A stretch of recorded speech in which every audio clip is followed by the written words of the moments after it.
Live NFL trivia every Tuesday night on Twitch at 9 p.m. Eastern. Come show off your football knowledge and have a chance to win cash prizes. Check the link in the description to find out more. And now, on with our feature presentation. Warren Moon is one of the greatest quarterbacks in NFL history, and in the post-merger era, he might be the greatest quarterback ever to never make it to the Super Bowl. In his 17-year NFL career, he made it to 9 Pro Bowls, including 8 straight from 1988 to 1995. He led the league in passing yards twice, led the league in touchdown passes during the 1990 season, led the league in fourth quarter comebacks 3 times, and was named the Walter Payton Man of the Year in 1989 and the AP Offensive Player of the Year in 1990. Heck, he was even in the Super Bowl 25 halftime show. We don't talk about that halftime show. Near the end of his career, after an unbelievable 10-year tenure with the Houston Oilers, Moon spent 2 seasons with the Seattle Seahawks. And at least in 1997, he was still great. At the age of 41, he was still showing no signs of slowing down. Moon was named a Pro Bowler while finishing inside the top 5 of the league in passing yards and touchdowns. But instead of just playing the tail end of his career in Seattle, he could have played his entire career there.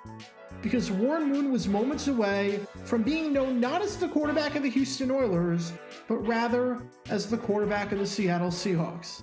And this is the story behind that. First, we need some context as to how we got into the situation. In 1978, there were 14 quarterbacks taken in the NFL draft. 4 of these guys never played a snap in the league. 3 others never threw a touchdown pass. I bring all that up because of the 14 quarterbacks taken, none of them were named Warren Moon. Despite being named the Pac-8 Player of the Year in 1977, he did not find any luck in the draft, as he was not one of the 334 players to hear his name called. With that, he decided to try his luck in the Canadian Football League, signing with the Edmonton Eskimos. While he was in Canada, he lit the league on fire. During Moon's 6 seasons with the Edmonton Eskimos, he threw for 144 touchdowns and over 21,000 yards. Moon even led the Eskimos to 5 straight Grey Cup wins from 1978 to 82, as Edmonton had created a dynasty. He was named the MVP of the league during that 1983 season, and over his final 2 years, was the league leader in passing yards and in touchdowns. And during that 1983 season, he threw for 5,648 yards, which came off of the heels of a 5,000-yard season in 1982. For some perspective on how great that is, the man in second place that season was Roy DeWalt of the BC Lions, with 3,637 yards. Moon had close to 36% more passing yards than second place. He was that good. And so, when Moon decided to enter the NFL after having nothing left to prove in Canada, and after showing to NFL teams that he could actually play quarterback, a battle for the right to his services ensued. With lots of teams needing help at quarterback, no such thing as free agency in the way we know it today, no team holding his rights, and no salary cap, this was going to be a heated competition to acquire him. In fact, there was a serious belief around the league circles that Moon was about to become the highest paid player in professional football. Just to give you an idea of how much money we're talking about, in 1981, the Steelers gave Terry Bradshaw a contract worth $470,000 a year, making him the highest paid quarterback ever. 3 years later, Moon was projected to make over $1 million. He was that coveted and that in demand. There were a lot of teams that were interested in his services. According to Leigh Steinberg, you had 14 teams that wanted Moon, ranging from those in the NFL to some in the CFL like Edmonton and Montreal, to even the Los Angeles Express and the upstart United States Football League. And there were some strong contenders for his services, like the Giants, Buccaneers, Oilers, and the reigning Super Bowl champion Los Angeles Raiders. As a side note, if you want to see a video about a famous play from that Super Bowl win, then click the card in the upper right corner. But the favorite? That was the Seattle Seahawks. It made sense for a few reasons. Perhaps the biggest one was the fact that Moon knew the area well. Moon played his college ball at Washington. He had a home in the suburb of Redmond, which is just 15 miles away from downtown Seattle. Moon spent his off seasons there while he played in Edmonton. He had friends from the area. It would not be an adjustment whatsoever if he decided to sign with the Seahawks. Number 2, the Seahawks had a major question mark at quarterback. Jim Zorn had his moments, especially in the late 70s, but right around the mid-80s, he was not that good anymore. He had a poor 1982 season where he threw more interceptions than touchdowns, and didn't do a whole lot in 1983 either, throwing just 7 touchdown passes in 8 games, while averaging a career-worst 5.7 yards per attempt.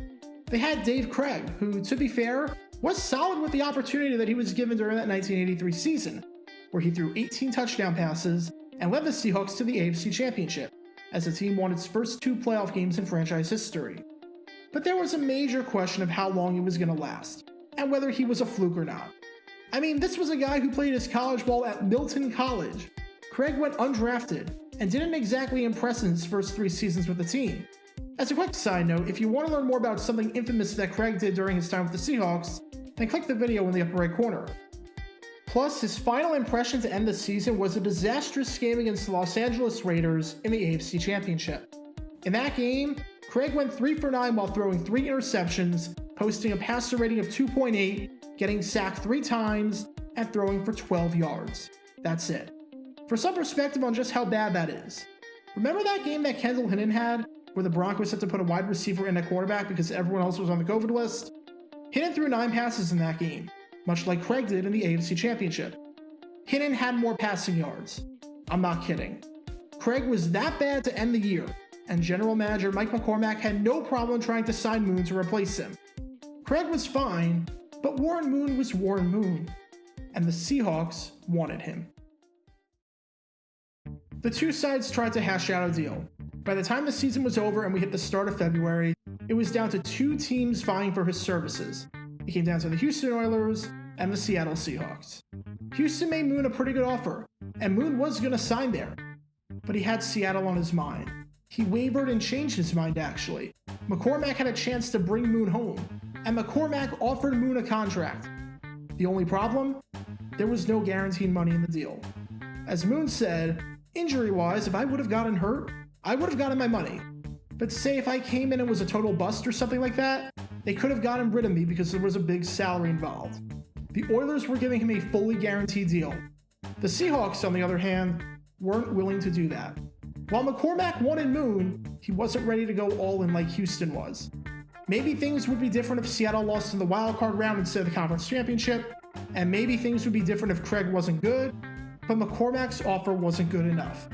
And with that, Moon signed with the Oilers. It was a 5-year deal worth $5.5 million total. It made Moon the highest paid player in football.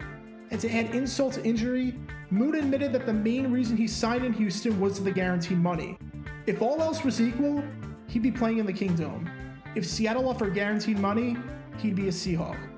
Moon said this was strictly a business decision that I had to make. It's what's best for me and my family. It's tough leaving all my friends in Seattle, but it's something that I had to do, and I'm happy with my decision. I wanted to go where I was wanted, and everyone here, especially the fans, had made me feel welcome. McCormack was disappointed and wished Moon well, but he was ready to roll with Craig. The end result? It's complicated. This is a weird one because Craig was a really good player. He made 3 Pro Bowls, including the year after in 1984. He's a member of the Seahawks Ring of Honor. He led Seattle to the postseason a couple of times. He led the league in completion percentage in 1991, and he played 12 seasons with the Seahawks. Craig was a very good quarterback and was one of the better options in the league, and he's still remembered fondly by Seahawk fans to this day. But he was no Warren Moon. It's almost like if you asked Colts fans who they would have rather drafted in 2012 with the benefit of hindsight. Yes, Andrew Luck was a very good player and one of the best quarterbacks in football. But if you ask Colts fans now, knowing what they know who they'd rather have, they would have taken Russell Wilson. Plus, it doesn't help that Moon beat Craig in a playoff game during that 1987 season. If you want to learn more about that game, then click the card in the upper right corner. Seattle eventually got Moon a decade and a half later when he signed in 1997, and he stayed in the organization for a while as the team broadcaster.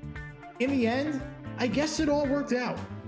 But it's funny to think about how much NFL history changes if McCormack offers the guaranteed contract, and if Moon plays his prime with the Seahawks instead of the Oilers.